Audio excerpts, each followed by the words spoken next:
Well, hey everybody, welcome to Coffee with a Missionary. Happy Thursday. Yes, welcome everyone to Coffee with a Missionary. You can only see you could only hear our voices at first, but anyway, welcome. Welcome. Thank you for joining us on this beautiful Thursday.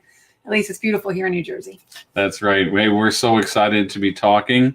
We already got some comments in, so welcome guys. And we're excited to be talking tonight about the country of Peru. And it is fun to say. And we're excited to be talking to Caleb and Brittany Hendon. So welcome, guys. Hey, guys. Hey, how are you? We're doing all right. How are you?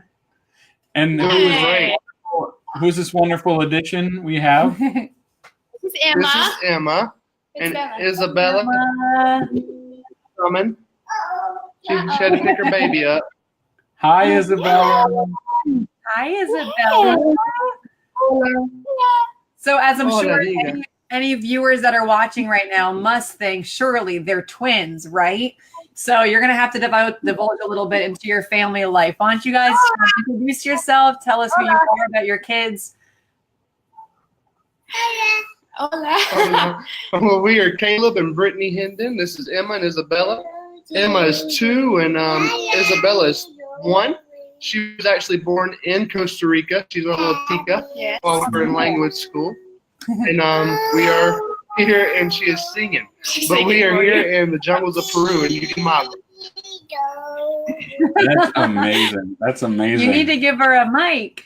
She sounds so cute. I had to let them go.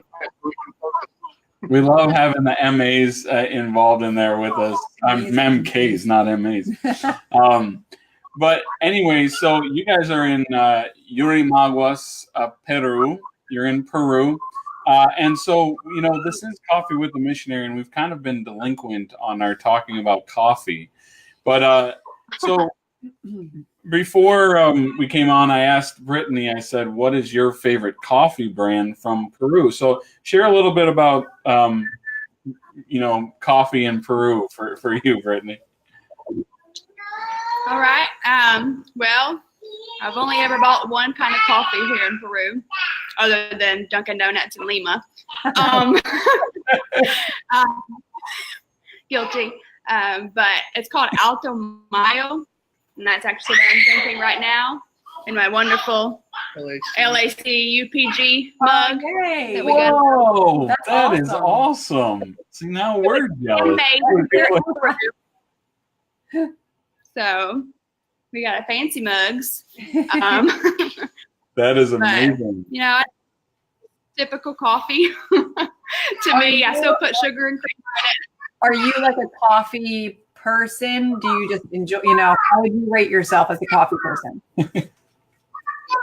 Like a 1 to 10, like 10 being a fanatic. Sure, 10 being like you really care. 1 being, in my opinion, I would donuts, but probably a 5. Honestly, okay. I mean, I drink coffee because I need it, and that's about it. Right. Now, I like the taste of it. Caleb is mugless, right? Yes, he just had to take Emma to the bathroom. Because she is potty training. Oh, she is fun. But no, he does not like coffee. He's too young to drink coffee, he said. So you were telling me before, Brittany, that like Peru kind of coffee is all over the place. Talk a little bit about that. Well, as soon as you said that we were doing this Coffee with the Missionary, I was like, okay, I'm going to have to look at the Peruvian coffee. And apparently they have the number 2 best coffee in the world. Oh, really? Apparently. Wow. It was done, I think what did I say? The poll or whatever that I saw was probably from 2017. But like out of the top 10, they had 3 spots. Wow. Wow. So, that's amazing. And so, but yeah, they have. Oh yeah, go ahead. The kind of coffee and. They have some that is really fruity, has like a fruit flavor to it. They have some that's a nutty flavor, some that's a more of a chocolate flavor. They have some that it's really acidic. Apparently, the Peru from the coffee from Peru is like extra acidic. So even if you're not a person who typically puts sugar in your coffee, you may want to.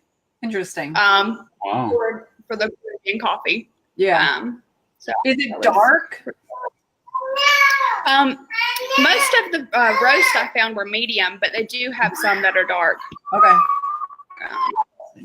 Well, so we were not able to get Alto Mayo in New Jersey. At least we didn't have the time. But our local Aldi sold some organic single origin Peruvian coffee. It said it was from the northern mountains of Peru. So I have it in this mug here. And to be fair, so do I. And so does she. And I love it. It tastes really good. It's very smooth, but it's not, for me, it's not some smooth coffees that have no strength to them. To me, this is smooth, but it has something to it. But you know, I'm a certain type of coffee drinker, Mel. I'm grateful that I'm drinking the coffee of the country that you guys are in. Is that right? Yeah. It's good. I like it. I like it dark, and I don't want nuts. I don't want fruit. I want the pretzel beans. But that being said, I like it. It tastes good. Yeah. So sure. There we have it. So we want to lie on camera. No, you don't have to like it or hate it. You can talk a little more in detail. But anyway, so we want to hear from you guys. Talk to us a little bit. What can you teach us about Peru that we cannot find on Google? If I were to say, "Hey Siri, tell me something about Peru," Siri would not. Oh, my Siri just came on my phone. Sorry. Let the man talk. Yep. Good. Well, I guarantee you will not find anything to do with Yurimaguas, which is a popsicle place here in the jungle that has the best popsicles in the world. Whoa. I mean, they're pure fruit. Yeah, like maracuya, which is the passion fruit. Any type of fruit, camu camu, that's just only grown in this part of the jungle of the world. Amazon, and it's all fresh fruits that's made in popsicles with. You can get them filled with condensed milk on the inside, and the condensed milk doesn't freeze. So as you're eating the popsicle, the condensed milk starts to flow, and it is. Oh my goodness! I can't handle myself. Wow. So also, go ahead. What was the name of it? Yurimaguas. Yurimaguas. Oh my goodness, that is a gift. So if you're just watching this right now, tuning in, welcome to Coffee with a Missionary, but you just got the greatest gift. In Peru, near Yurimaguas, there is Yurimaguas. This actually would be a great time to ask what opportunities there are in Peru, because if you want to go there to get the ice pops, it's a great in. No, stick around later when we actually talk about that, though. But that sounds amazing. Do your girls love them? They do. Yes. Yeah. They are covered. Are they expensive? Well, for here they are very expensive. There's some for 3 soles, which is about $1, and then there's some up to 5 soles, which is about $1.50. Okay. And then of course there are some that are cheaper, but because it's all fresh and everything and amazing, they do charge up to 5 soles. Wow. Which to them would be is $5 basically to them. So yes, they're kind of. But also another cool thing is you guys obviously may know who Pablo Escobar is. Sure. Okay. Mel, one of our 8 pastors. I wasn't sure if I did know. One of our AG pastors here upriver, fully, spirit baptized, loves Jesus, used to drive the boat full of cocaine for Pablo Escobar here in Peru in the jungle of the Amazon. I want to appreciate this conversation. Before he got saved. So now he is pedal cocaine. Pastor. Pops too? No, I'm just kidding. Oh my goodness, that's incredible. So he how does he view that his time doing that? Is, does he think like, oh, that was horrible? How could I have done that? Or Yeah, I mean, I don't know if he thought it was cool or whatnot, because I haven't really talked to him about how he felt about it. That was, of course, his past. It was dangerous. Terribly dangerous. I mean, he knew Pablo Escobar personally, so that's kind of a big deal. Oh my goodness! So in other words, people could find him, they could find you, and this whole thing we could be in trouble. Right. So maybe we should move on to the next thing that you can't Google about. Move it along. Any other fun facts about Peru that you guys want to share? Well, everything else I'm pretty sure you could find on Google. Okay. Camu camu is a fruit that I said that you could also get popsicles out of, but it's only grown here in this region of the camu camu. Camu camu. It's a little muscadine-looking fruit. Makes amazing juice. Yes. Especially if you get some chocolate to make frozen drinks out of it. Nice. And especially right now, let's see, right now it is 7:40 at night, and it is 92 degrees, 91 degrees. Wow. So and we're in the it's still raining. and we're still in the cold season. So the cold season. yeah. No, thank you. But it's cold season. Wow. Day or winter day. Yes. Oh my goodness, I can't even imagine cold season. So, and anyway, well, we want to play just a little fun game with you guys. But we're going to talk about the game is called. You can go to the next one, really. Yeah, it's called "Do I Live in a Jungle?" And we're kind of just exploring the idea of what people think about what it means to be a missionary in the jungle. And for anyone that doesn't make this observation yet, those are their two children. This is a real picture the Hendons had sent out on their last newsletter, right? Yes. Right, so that is Emma and Bella. We just wanted you to make sure you knew that. That is amazing. And so we're going to ask Caleb and Brittany a series of true or false questions about life in the jungle and what it means to be a missionary there. And we're just excited to see what we find. But we want to encourage you, if you're just tuning in, watching it, welcome to Coffee with a Missionary. We look forward to your comments, your interactions, questions throughout the night. I do see that we have a few people that have tuned in. Rhonda and Gary Dodge. It looks like there may be some.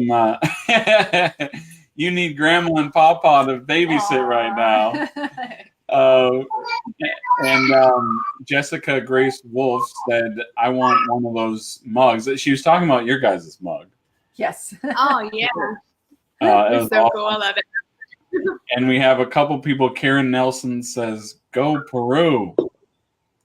Yes. Hey, Karen. And Darren White also says Peru with emojis. With emojis. So for this true or false, are you really a jungle missionary game? Can we have comments in? Can people ask questions if they have questions? So if you have a question about, an idea of, oh, don't you have this, and you want to know if it's true or false, comment that in, and we'll be sure to highlight that. So first, I'll say, a simple one, but you're missionary in the jungle. How do you get access to electricity? Do you have access to electricity? Right. I know, what a silly question, because we're using technology. Wi-Fi. No, we do. Maybe the better question is like in ministry, when you're in the jungles, do they have electricity? No, we carry generators out with us. Every church that we build now, in the funds, we provide funds to buy a generator, and then we wire up all the lights for the church, supply the church with a generator, and so they're able to plug it in when they're using it. And so, not for parties or discotheques or anything else. It's strictly for the church. Wow. A wild party. So here's the deal. What I'm going to do behind us is, for every question, if I feel like it's worthy of being a jungle missionary, I'm going to put a mark over here. But if it's Correct. not worthy, I'm gonna put a mark over here, and whichever one has more, that will actually determine if you guys are jungle missionaries. So I hope you can appreciate this elaborately advanced system that's happening. So they do not have electricity when they go to ministry. Right. So they just got a point. Okay. All right. So So do you have, far, do you have you're a winning. question? Hey. I do have a question.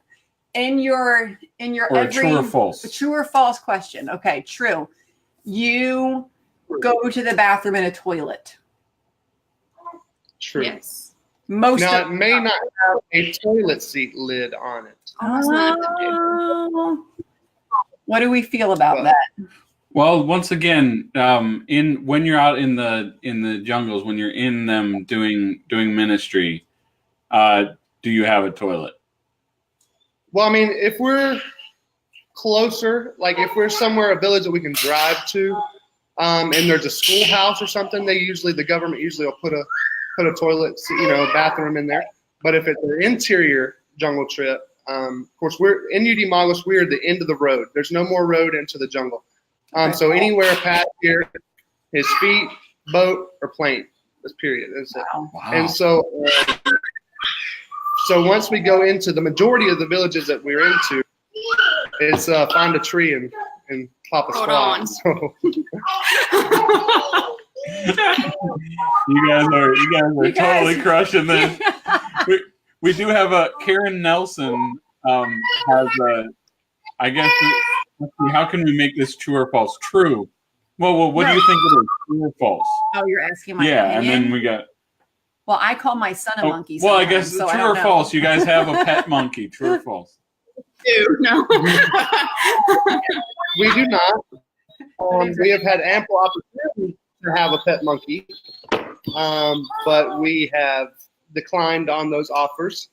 We did We have did a have parrot a parrot, but ran away. yeah, We'll give you a negative for that one then, man. Wow! You got Look your at first that. not a real jungle missionary point. right. We should have got it at the Yeah. market. They do. They sell it every Sell it day at at the the market. market. Do they really? That is like a real thing, though. No, Yes. Do people train them?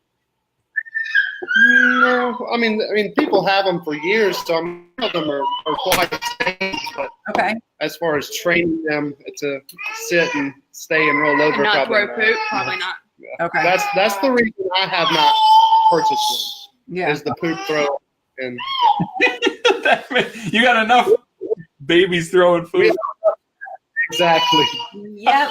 I mean, there's one time Brittany and I were about to have a meeting with a couple youth pastors and their wives, and they were supposed to be there at 4:00. We lay the girls down at 3:00. Everything's quiet, and then they're like knocking on the door, but Brittany steps out of our bedroom, which is right across from theirs, and she goes, "Caleb, come here." And I'm like, "What?" She goes, "I'm scared." She goes, "Just come stand by this door." And I'm like, "What?" It's like 3:55. Meetings at 4. People are on their way, knocking on the door. We open the door, man. Poop is from one side of the cribs to the other, all over the wall, as high as they can reach. Somebody was able to take the diaper off, take their sister's diaper off, and it was everywhere. So we're like going to open the gate, because people are here, and they didn't even come inside because It has nothing to do with jungle missionaries at this point. You just deserve everything that you can get. Oh my goodness! That's Oh my goodness! insane. All right, we have Got so two much more we could say, but we questions, have yeah. wonderful. Okay, so Darren White asks, he says, "Have you heard of a light powered by gravity? A light powered by gravity? Have you heard of that?" Would that be from like water source or what gravity? But no, I guess. Darren Good. White, if you want to comment back in, yeah. Yeah, Darren, tell us, give us a little clarification on that. And then Jim Wolf, hi Jim, great friend, I love Jim. Jim says, "Do you sleep with mosquito netting?" We in our house do not, although we probably should. Yeah. We don't have windows at all in our entire house, so Really? we have You have no window? right, yeah, No glass. There's no glass. zero glass. Okay. So what we did was had a guy come in and just screen over all the window spaces. I got So So to prevent mosquitoes. and of course there's more airflow. You have open So- holes to let light and air. There's holes, Got it. correct, but Just just so there's no pain there, you know. correct. Put up Interesting. some netting. So I would cool. call that mosquito netting. Yeah. That's It's jungle essentially- missionary stuff. Yeah, Right there. very one. Obviously on trips, you know, we sleep with a mosquito net, or our hammock has a built-in mosquito net as well. So Wow. All right. So wait. Talk about that. So on some of your ministry trips, you have to take a hammock with you. for sure, yeah. Typically, if there's no building, I mean, of course, if there's not any space to hang a hammock, we do have cots, like in Ushpayaku, where we were just at for our training center, and we did a discipleship morality conference this past weekend. We we're able to sleep on cots with a mosquito net over us. But when we're out into the interior, it's a lot more comfortable to sleep in a hammock. For me, I prefer it. So we have Hennessy hammocks, which has a built-in mosquito net. You can get in from the bottom or side entrance. I prefer bottom entrance. And then you just pop in, and then when you get in, the weight closes the gap, and with the Velcro or the zipper or whatnot. And so we'd sleep that way. Interesting. Wow. Now, if we take the girls with us into the interior, we take a 2-person tent, which is fully mosquito net. It doesn't have any sides or anything. And so we'll typically be in a church building or something. And so we'll just put them both into the 2-person tent, and then we would both sleep in a hammock. Wow. So the girls have accompanied you guys on some trips. Not quite yet, but that have a is plan. the plan. Yeah, I was just about that's to say, I'm like, wow, okay, but yeah. I mean, just getting to the grocery store with the kids is enough. So. Now they've been to trips, around day trips, but they haven't been overnight trips. okay. Oh, it's so cool though. All right, want to do one more question? Sure. So Savannah, I'm not good with Bro. French, bro, says, have you ever rode in a dugout canoe? I rode that as a donut canoe. I'm sure there's a big difference. But We have every time we go upriver. Yes. So for those like me who don't know what a dugout canoe is, explain that a little bit for me. Okay, it is literally a tree that's cut down, a big enough tree. They just cut the tree down and then dig it out. Literally dig the tree out to make a dugout canoe. oh, cool. Okay. Very Right out of the tree. That's amazing. Wow. And they're stable and Well, I mean, you don't do a lot of movement around, but I mean, they're not huge. I mean, there's some that are pretty big, but these are, you're thinking 3.5 foot wide, 15, 16, 18 foot long. I mean that's still a decent size. I mean that's bigger than a kayak. Some kayaks are smaller than that. Yeah. Wow. And that's basically the mind that it puts you in. So Say that again, Mom. whenever you're thinking of a kayak or a canoe, Mhm. basically the same deal, but just dug out of a tree. Yeah. Pulled out. Oh, neat. A lot of work. It usually takes about a year to complete. So. Wow, amazing. That really is crazy. Wow. All right. So why don't you guys tell us about a typical day, quote unquote? Well, No. I feel like we've talked about that. Okay. Why don't we move on to Yeah. unless is there something you want to add as far as a typical day? Because you talked a lot about the trips you're doing and things like that, but is there something you wanted to add? There's no typical day, I guess, for us. Especially. Go ahead. Well, I have only been able to go out to the trips that are drivable to around Yurimaguas with like our church and stuff. Because I'm with the girls the majority of the time. But I do a Zumba class via YouTube at my house. Oh, So we get the fellowship that way. Yeah. And then also a English nurturer 2 days a week to a handful of people from our church that help us with teams when they come. wow. Sure. So, Of course, I mean, English nurturer. What does that mean? An English nurture? It's just, basically a teacher. it's basically a teacher. Okay. But it's not a teacher because it's just a mentor in English. We're trying to learn a new way of learning a language. And so this is a different method, more like how you would teach your child how to speak. So anyone can be a nurturer if you're fluent in that language. If it's your birth language, you can be a nurturer in that language. Very cool. I was thinking like a babysitter, so that's very different. It's how we're planning on learning the indigenous languages here. Okay. Wow. So, yeah. His parents. Yeah, go ahead. His parents just got back from 6 weeks. They spent 6 weeks in Ushbayaku, along with another couple, which is 15 hours upriver on a fast boat. So, yeah, that's them right there. Yeah, so this is Ricky and Carol, is that right? This, And Caleb, this is your mom and dad. my mommy and daddy. And they live in Peru as well. They do. They are all of our mentor missionaries, I guess. Here, well, not I guess. They are our mentor missionaries here in Peru. We have a team of about five or six units, plus 3 more coming in the beginning of May. Yes. So they've built here to reach the unreached, and I mean they're doing an awesome job, obviously. That is amazing. Yeah. Praise the Lord. That's incredible.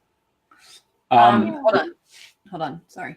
How many indigenous languages, más o menos, are you guys planning on learning? Us personally, Yeah. probably just 2. Okay. Just two. just two. In addition to Spanish. Correct. Yeah. Okay. Right. And how many are there? How many are there in your region? Just in your region? That's where we're at. 6-ish. 6. I 6? believe. Okay. Yeah. Wow. Yeah. So, but I mean, Peru alone has 3 main languages. Spanish isn't just its only language, like the majority of Spanish-speaking LAC countries. Yeah. Peru has 3 official languages, which is, well, I only know 2 of them. I can't remember the other one, but Quechua and Spanish, and then the other one starts with an A, but I can't remember. Okay. Okay. Wow. Amazing. And speaking of Spanish, Alelda Manrique says, "Hola, bendiciones." Gracias. Amazing. So as missionaries, you guys have been there. One more. Sorry. Oh, sorry. Esperanza Molina Funes, blessings from Colombia. Bendiciones. Gracias por estar conjunto esta noche. Okay. You want to cut me off one more time? Yes. You good? All right.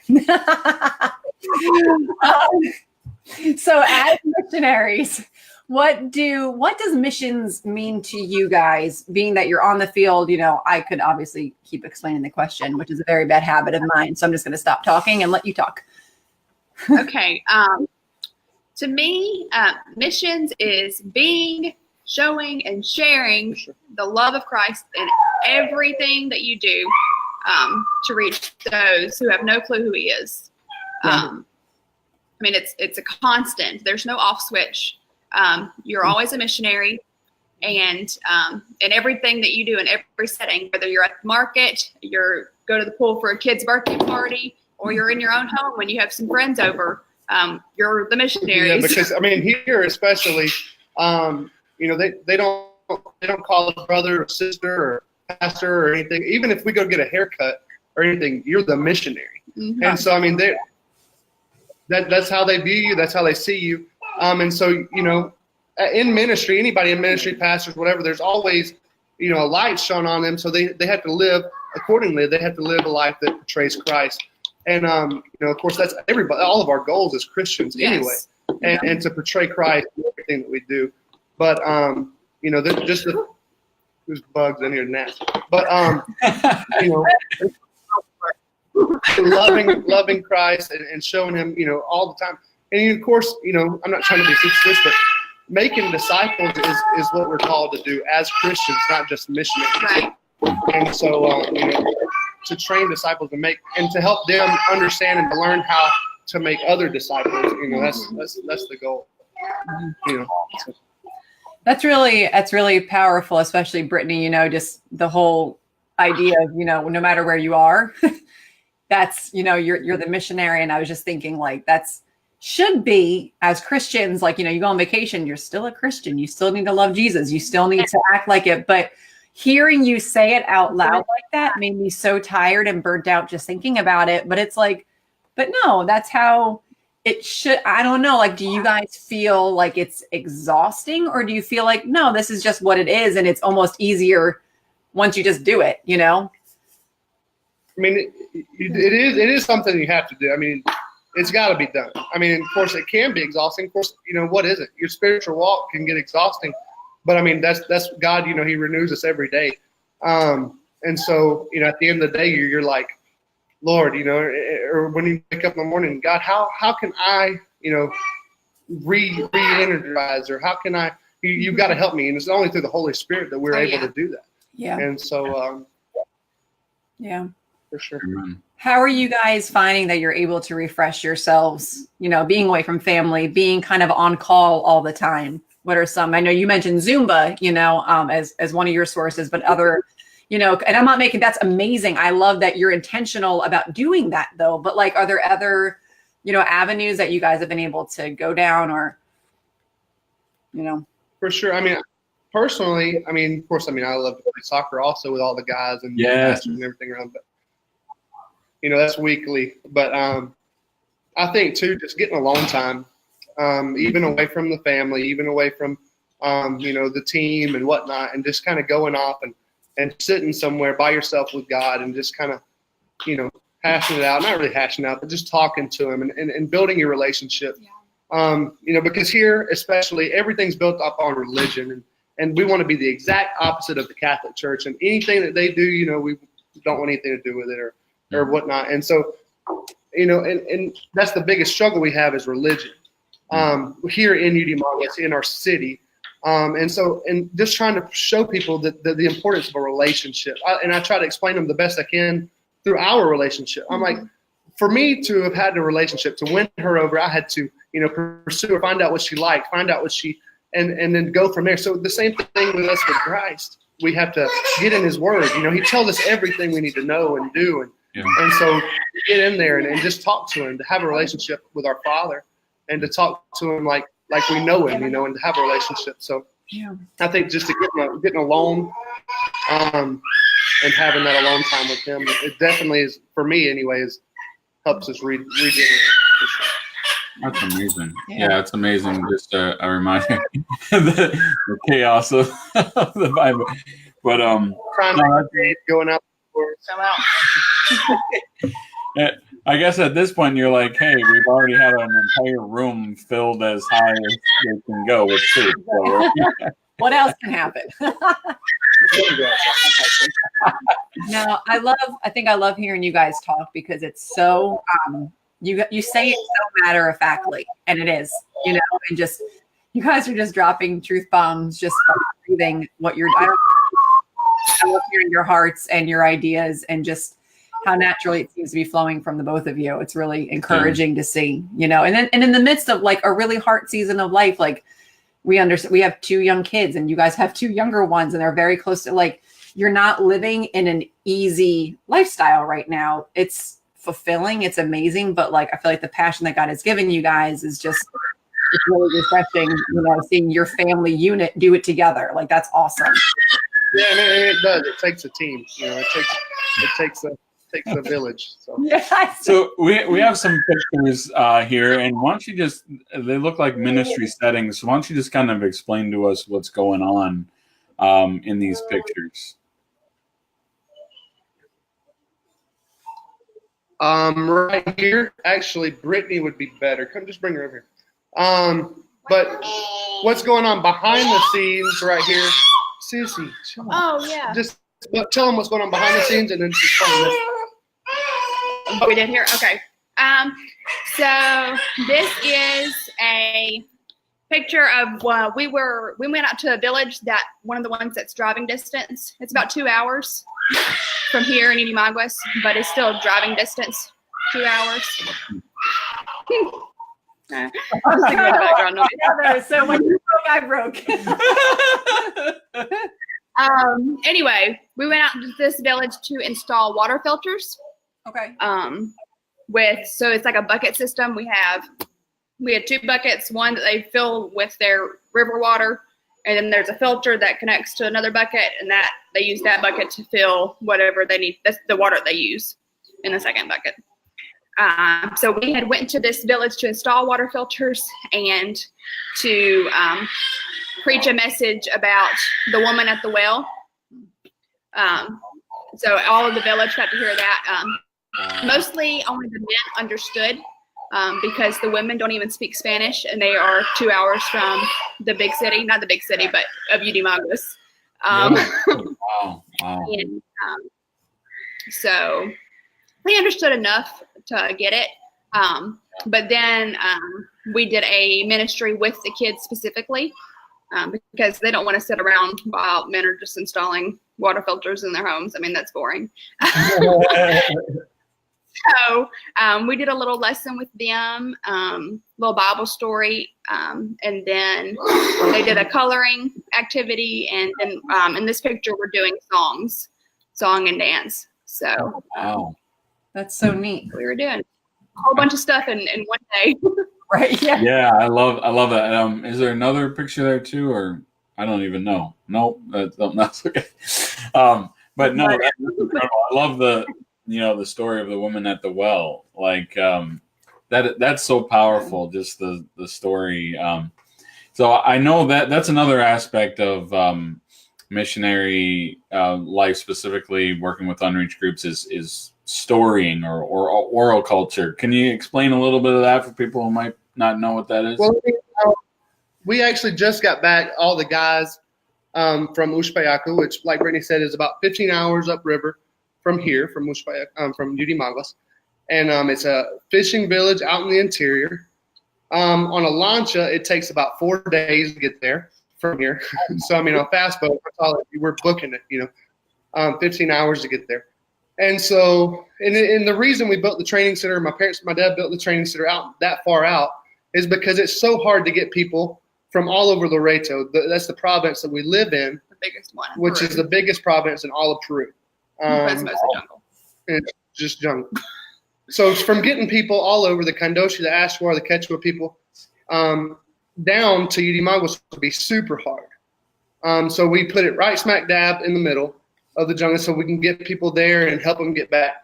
Wow. But we just got back from doing an orality conference, and what that is basically teaching people who are illiterate, can't read, can't write, or that don't speak Spanish. They only speak their language, and that's huge here because there's so many that don't speak Spanish because they never have to come here to be able to trade and whatnot. They can go to Ushpayacu and trade in their own language. So, I mean, why would you ever have to learn Spanish? So anyway, what we do is we take stories from the Bible and we tell them in story form and tell it a couple times and then have them, to the best of their knowledge, we pick 1 or 2 people to repeat the story the best they can. And, we help them out where they miss or whatnot. And then it's amazing how these people learn these stories so quickly. And, we just did 15 stories, this past weekend. And so they have 15 Bible stories that they get to go back and tell their village and other people about Jesus and through these stories. And it's truly amazing. That's crazy. It's so cool. Their brains amazing. must be sharp, like this constantly retaining all of that. Insane. So we're going to do the talk about opportunities at the end, but I want to jump to praise reports and prayer. So why don't you share with everyone, not only who's watching live here, and once again, if you're just joining us, we're Coffee with a Missionary talking with Caleb and Brittany Hendon. They're in Peru working with unreached people groups in Yurimaguas, Peru. Go back and watch the rest of the video if you missed some of it. Amazing stories and the information there. But we want to share some praise reports about what God, you've shared a little bit, but about what God is doing currently and through you guys and in Peru. Okay.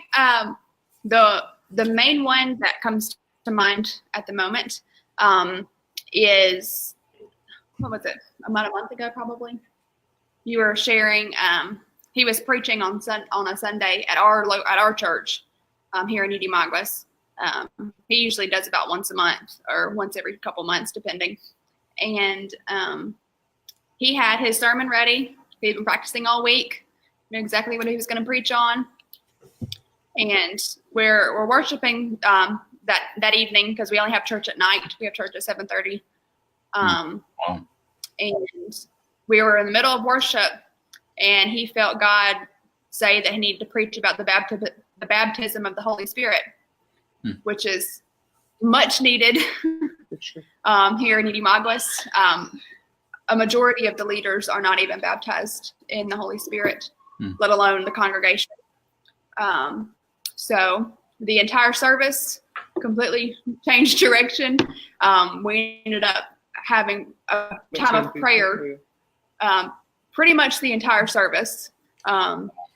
It's crazy. And about 5 people got filled with the Holy Spirit, which is incredible. Wow. It was awesome. Yeah, that's So amazing. that's a huge. Yeah. Another pledge report is, my parents were just upriver doing linguistics courses in February. And they were talking to this lady. Actually, it was their nurturer. Her husband was their nurturer, but they were talking to her, and she was telling them about this. She was traveling back from upriver, and she stopped through this village. I don't know if they were getting gas or getting something to eat or whatnot. But anyway, they happened to stop in this village. And I can't recall the name of the village right now, but they stopped in there, and it's basically how she explained it, like modern day Sodom and Gomorrah, but in a village, of course. And they don't really, I'm not going to say they don't know better because, but I mean, they've never heard the gospel. They've never heard. And so, what they do is they want to do the act, but they don't want the responsibility of it. And so they bury these newborn babies alive and throw them in the river. And, because they don't want them. And of course, there's no Plan B pill. There's no, abortion clinic or anything like that. And there's no adoption agency. And so they get rid of them. And then I don't know, but it breaks my heart. And so she was up there, and this lady was about to throw the baby in the river. And she goes, well, what? She got 3 boys of her own and about to have another one. And she goes, we can't let this happen. And so she's like, I want the baby. There's another boy. And she goes, sure, take it. I don't want it, And so they take the baby, and we're able to, save one. But, we definitely need prayers for the thought process and just the wow. And this happens all over the place. And I was doing some research, and it takes longer for a child, newborn baby, to suffocate than it does one of us. And so, like, Brittany and I were like, we're going to go up there and just listen to the ground. Like, where any fresh dug spots, we're, ear to the ground. And so we'll take every one of them. Give them to us. But, yeah, we definitely need prayer for that. But it's a praise report that they were able to save, that one. So. Wow. And they're only trying that way because they're going to be nurturers to your parents. Wow. Amazing. Yeah. Well, I guess that definitely leads to the prayer aspect. And so, everyone who's watching this or on the replay should write that down in their prayer journal. And man, that's where it starts. And I just pray that God would continue to send workers just like you guys, because you are that light, and your parents and the team that's in Peru there, you guys are the light. So we need more workers. Praise God that more are coming. And what else can we keep in prayer for you guys? Well, I guess like we said a little earlier, be praying for the national church and leadership for guidance to step into new and exciting things, and pray that the spirit of the religious bondage be broken. That and two, just we're about to have an election coming up in January for our junta, which is like, I guess, your executive board, superintendent, vice super, and secretary and treasurer, and just be praying that God places, if it is younger people that's fired up and for God, that so be it. Yeah. But we definitely need a shift to happen. We need people that's gonna change things, that's gonna be on fire for God and ready to see something happen. Missions minded people. Since my parents have been here, they actually have gotten the churches here. We have about 10 churches here in Yurimaguas, main churches. And they're starting. We have 5 missionaries as a sub-region that we support, Peruvian missionaries. Wow. That are going all over the Middle East. Wow. And so we're trying every month. All the missionaries go out to a different church and we encourage and we preach on missions. Because they're not able to come down to Yurimaguas for whatever reason. So we're itinerating for them in a sense, raising awareness. And so, just trying to get people to see, that's the heartbeat of God. Missions is the heartbeat of God, and see the importance of it, and so that they know once they get to their country, if we don't send them money, they don't get it. It's not like it just magically appears in their account. And so I guess that's a thought that everybody, thinks, but it doesn't just show up. And so, but we definitely need, prayer for a change, and just the fact that people want to go to church. They'll go to church 8 days a week, So, but there's no. That's impressive. There's no change. They go because that's a costumbre. That's something that But there's no change. I told them, and of course I may step on too many toes. But I said if we believed what we believe and if we did what we said, I said we wouldn't be here as missionaries. Yeah. We wouldn't. I said we would be somewhere else because our country, Peru, this area would be reached if we would go out across the street, across the river, whatever, and do what we say that we do through the Bible and say, that we believe in the Great Commission. But if we're not, and of course before we were missionaries, I didn't want to be a missionary. But before we were missionaries, we had to be missionaries in. She just hit her head on the table. But we had to, we were missionaries in our job place, in our workplace, in our neighborhood.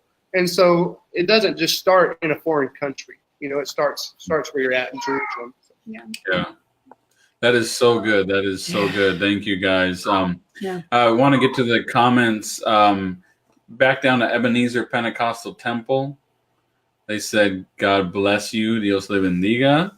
Thank you, guys, for tuning in. Actually, down further, Meryl, there was a church that said, keep going. There was a church that said hello. While back. Crossroads. There we go. Crossroads Assembly loves the Hendons. They said hi. And Darren White. Darren White, yep. Yeah, and he said he's praying for the babies right now also. And Darren tunes in faithfully almost every time we do this. So thank you, Darren, for your prayers. Yeah. Thank you. And we have Joe Hughes here, New Jersey. Hi, Joe. Joe says hi. I guess he knew you from Ecuador, Caleb? Ecuador, yes, sir. He did. That's amazing. Amazing. And then awesome, David Woodworth. We don't know who he is, though. He's just. Says hi. And he says, Happy Easter. I don't know what Easter is. I've heard of Resurrection Day. But I don't know. Maybe David knows what Easter is. All right. Well, hold on. Before we finish out this episode, we need to talk about opportunities. Oh, I was there. I got you, boo. I got you. All right. Yeah. So what kind of people are watching this and they're just like itching? What kind of opportunities are there? Where can they go to find them? Yada, yada, yada. Well, for sure, LAC World Missions is a great place to start. Pipeline. The pipeline, too. But also, Sorry to cut you off, but it's going to be on the screen there, the LAC World Missions. Right there, you can go to lacworldmissions.org, and then you can see there's a search thing, /join. You can see the search thing, and there's specifically, these are the opportunities that are listed in Peru. It shows you the term length, the type of ministry. But anyway, that was that part. Sorry, Caleb. But go ahead and keep keep talking there. Well, I mean, they've been doing internships too for a while, and it's because we want every person that feels the call or feels missions is important and vital. We want them to have the opportunity to try on missions, to put on the jacket and to come and do for a summer or a month or 2 months, 3 months for an internship. If that's what they feel something that would be awesome, or something they felt led to do. And of course, we've seen time again, preachers, pastors, whatnot, missionaries jump into missions or jump into ministry, wholeheartedly, and then get burnt out so fast because it's not what God, has truly called them to do. We all have different roles, and so you jump in, full-heartedly ready to go, and then, hey, after a few months, you're like, this isn't it. And so that's an awesome opportunity in an internship. To jump in, see, maybe you're like, this is definitely what God has for me. Or you're like, hey, that was an awesome experience, but not for me. And so that's an opportunity. Also, MAPS, MA, that's a little bit longer term, 11 months, up to 11 months to 2 years. But a great opportunity to come and invest in people and time and to see missions and to be a part and to truly be a missionary and not just in the States or wherever, but in to make an impact somewhere else as well. Absolutely. And then, of course, after that, you'd be fully appointed and whatnot and go. You want to keep going. So, and what type of, along with just being there, and I know missions is multifaceted, but specifically in Peru and Yurimaguas, what type of skills could be used? What type of ministry background or focus? Sure. We do a lot of construction. Okay. We built a lot of churches, a lot of, we built training, the training center we just built, pretty big project. We're starting a camp right now. Anything construction. I mean, this past week we've put together, assembled 3 churches. We've been in there welding, cutting steel and material and everything. And to build, putting it together so that when a team gets here, it's ready to go. It's already out there. We'll ship it out and then get it. So all we got to do is put it up, construct the building and erect it. And so anything to do with construction, discipleship. We have a Bible school here. We do a lot of discipleship and institute. We do a lot of classes. I guess it would be like any other Bible school. I mean, we do a lot of teaching, so teachers. We do English classes for those who work with our teams that interact with our gringo teams that come down from the States. So, I mean, of course, one day whenever we have another few kids, and then because our team is growing, so we may be looking for teachers for MKs as well. So, I mean, it's ample. I mean, yes, wide, sure. Broad spectrum of and just people to love on people. I mean, that's the biggest thing. We're going to love more people into heaven than we're going to preach them into heaven. So, no, that's so amazing. Mel, I'll give you kind of the last word, the conclusion. Oh, are you going to cut me off? Yes. All right, good to go. Sorry, we love each other deeply. For anybody out there watching, this is just how we talk. No, I just want to reiterate, I sound like a broken record, but it has just been so awesome talking with you guys. We got to meet Brittany and Caleb when we were all, what was that called? Being appointed together, but we obviously haven't seen you in a few years, and just seeing blips on Instagram, but then getting to talk with you and hearing your heart. If you're like just tuning in now, please go back and watch the whole video. They're a breath of fresh air. You guys are fun. You're young. You're like, I feel like you're living the dream. It's so fun. And just hearing you talk like you just love Jesus so much. And it's genuinely been so encouraging to hear your grassroots love for the Lord, for missions, for the people of Peru. And I just can't wait to see how God is going to continue using you guys there. So, yeah. Thank you guys so much.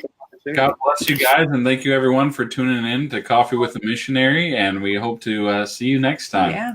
God bless. Everybody. Bye. I said say bye. Bye.